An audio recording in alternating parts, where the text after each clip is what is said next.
On this video, we're gonna take a look at two solar-powered water fountains. And the really cool thing is you can turn anything into a water fountain as long as there's light.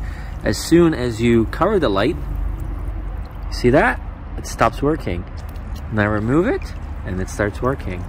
So obviously there's no battery in here. This entire thing is just a solar panel.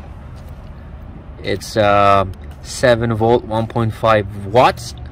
Pump power 7 volts, 1.2 watts, and it delivers a maximum of 200 liters an hour. That one obviously goes about 7 inches, and again, it only works when direct sunlight hits it. Now the one below, it actually has a battery here. It's a 1500 milliamp battery, and it also delivers 200 liters an hour. And this one goes a little higher up than the other one.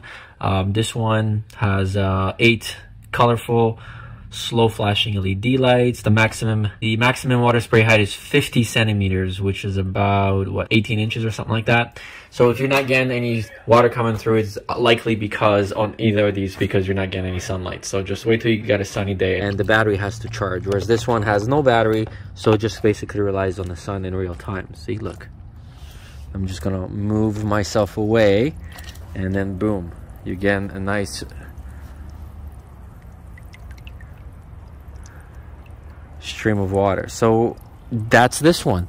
So we're just gonna take this away. You can actually feel the vibration in the pump here, but as soon as you turn this upside down, it stops working. Now they provided you different types of nozzles with different hole combinations here, some thinner, some thicker, right? So it really depends on what you're looking for in terms of atmosphere. It's transparent, just kind of clicks on here, and then this part, as you can see, just changes really easily depending on what you want.